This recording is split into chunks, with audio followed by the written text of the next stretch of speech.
हाँ जी, welcome welcome. बेटा article ख़त्म नहीं हुआ था तो देखो हेडिंग वही हमने वापस डाल दिया है।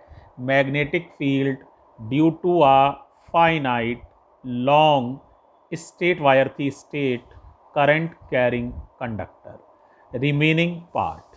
हम लोगों ने लास्ट लाइन कहाँ तक लिखी थी एक बार दिखा देते हैं, याद कर लो इस लाइन को।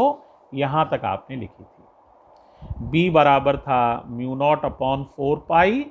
आई माने वायर में बहने वाली करंट, ए का मतलब था perpendicular distance of the observation point from the wire. देखो इसमें दिखा भी देता हूं, ये ए है। इस वायर से इस पॉइंट की परपेंडिकुलर डिस्टेंस, ये डिस्टेंस ये ए है। और ये जो वायर ये इससे एंगल बना रही है, ये φ1 है, ये एंगल φ2 है। ये बात क्लियर हो जानी चाहिए, है ना। तो अब बताओ जरा फॉर्मूला क्या था, सवाल वही है, बोलो। तो B बराबर था बच्चों mu naught upon 4 pi I upon A sine φ1 plus sine φ2, ये फॉर्मूला था। अब सबसे पहले इसकी डायरेक्शन की चर्चा कर लेते हैं, जरा इसकी डायरेक्शन देखते हैं। का रूल पढ़ा था, कौन सा था बताओ? Right and palm rule. क्या करते हैं, जिधर करंट जा रही है उस डायरेक्शन में सीधे हाथ का अंगूठा कर देना है और उंगलियां रखनी है ऑब्जर्वेशन पॉइंट P की तरफ, उंगलियां फैला देनी हैं। तो हथेली से जिधर धक्का दे सकते हो वही मैग्नेटिक फील्ड की दिशा होती है। एक बार देखो पुराने डायग्राम में, तो देखो देखिएगा आपको। बताओ करंट किधर जा रही है, इधर की तरफ, तो अंगूठा इधर, ऑब्जर्वेशन पॉइंट इधर है तो उंगलियां मैं इधर की तरफ फैला दी हैं। देखो तो धक्का किधर लगा सकता हूं, नीचे की तरफ। धक्का किधर लगा सकता हूं, नीचे की तरफ। अपना हाथ फैला के वहां देख लेना, नीचे धक्का देना पड़ेगा, है ना। तो इसका मतलब मैग्नेटिक फील्ड हो गया नीचे की तरफ। नीचे नीचे की तरफ को दिखाने के लिए इसके अंदर की तरफ है मैग्नेटिक फील्ड, देखो इसके अंदर की तरफ, अंदर, है ना। अब इसको दिखाएं कैसे, इसके लिए हम एक ऐसा निशान बना देते हैं क्रॉस का। क्रॉस माने अंदर की तरफ, और ये बाहर की तरफ होता है ऊपर की तरफ, तो हम एक डॉट का निशान बना देते हैं, इसका मतलब है बाहर की तरफ। ऊपर की तरफ होता पेज से ऊपर की तरफ तो हम बनाते हैं डॉट का निशान, अंदर की तरफ हो तो क्रॉस का। तो डायरेक्शन हो गई इस पेज में अंदर की तरफ, है ना। तो इसे हम कह सकते हैं, बोलो inverts. Inverts the paper, paper में अंदर की तरफ, है ना, तो इनवर्ट्स। तो ये डायरेक्शन हो गई इसकी इनवर्ट्स,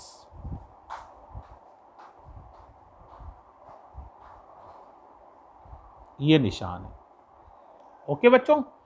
अब देखो बच्चों इसमें कुछ पॉइंट्स ध्यान से देखिए, बड़ा इंपॉर्टेंट है। पहला पॉइंट ध्यान से सुनना, अगर वायर दोनों सिरों पर इनफाइनाइट लेंथ की हो, क्या बोला, वायर दोनों सिरों पर, इधर भी इनफाइनाइट लेंथ है, इधर भी इनफाइनाइट लेंथ है, ये परपेंडिकुलर डिस्टेंस है ए।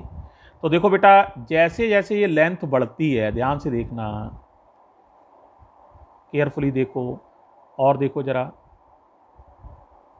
लेंथ बढ़ती जा रही है तो देखो ये एंगल देखो ग्रेजुअली बढ़ रहा है। और जब ये इनफाइनाइट पे लेंथ पहुंच जाएगी तो ये एंगल बढ़ते बढ़ते 90 की तरफ टेंड करेगा, tending towards 90, and eight infinite this angle becomes 90, क्योंकि ये लाइन इसके पैरेलल हो जाएगी 90 पर, और parallel lines meets at infinity, तो ये एंगल 90। इसी तरह से φ2 भी 90 डिग्री हो जाएगा। यानी अगर बहुत शॉर्ट में समझ लो तो ये समझ लो यार कि इनफाइनाइट की तरफ जब पॉइंट टेंड करेगा, इनफाइनाइट बहुत दूर, तो ये लाइन बहुत दूर जाके ऐसे करके उससे मिलेगी। तो ये एंगल इनफाइनाइट पर होने की वजह से ये एंगल बढ़ता बढ़ता कितना हो जाएगा, 90। ठीक है, इसी तरह नीचे वाला, तो φ1 और φ2 की जगह 90 लिख दोगे तो B का फॉर्मूला क्या बन जाएगा बताओ, mu naught upon 4 pi I upon A sine 90 यानी कि 1 प्लस साइन 90 यानी कि 1।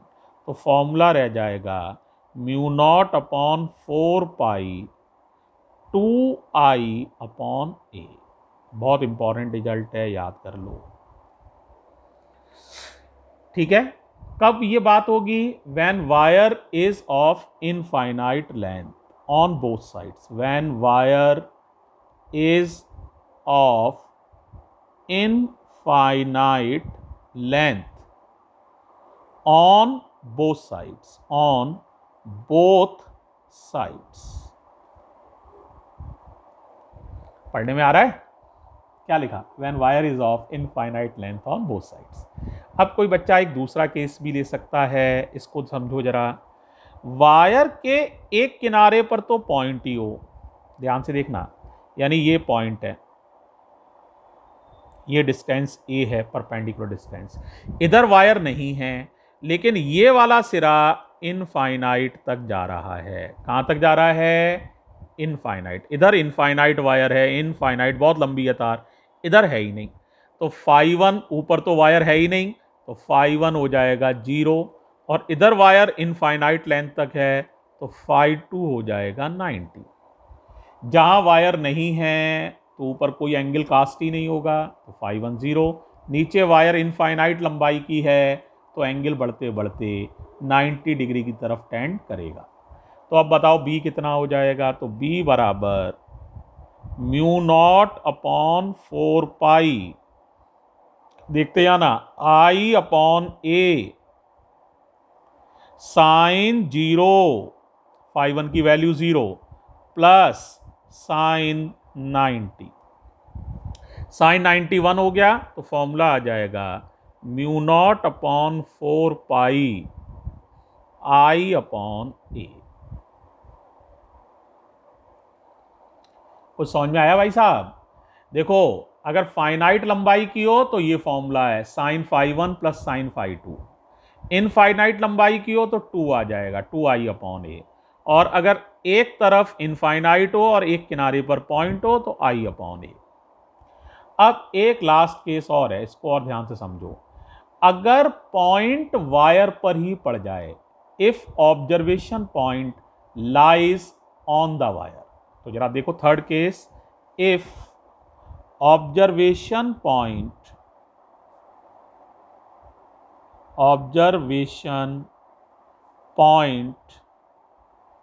Lies on the wire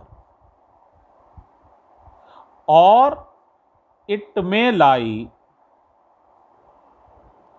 on the extended wire।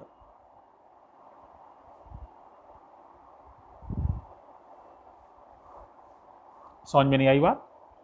समझो, अगर जैसे ये वायर है,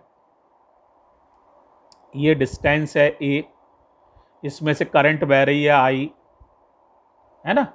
अब ऑब्जर्वेशन पॉइंट या तो वायर पर ही पड़ जाए, या जैसे यहां पड़े। अब ये वायर पर तो नहीं है, लेकिन वायर को अगर बढ़ाओ तो इस पर आ जाएगा।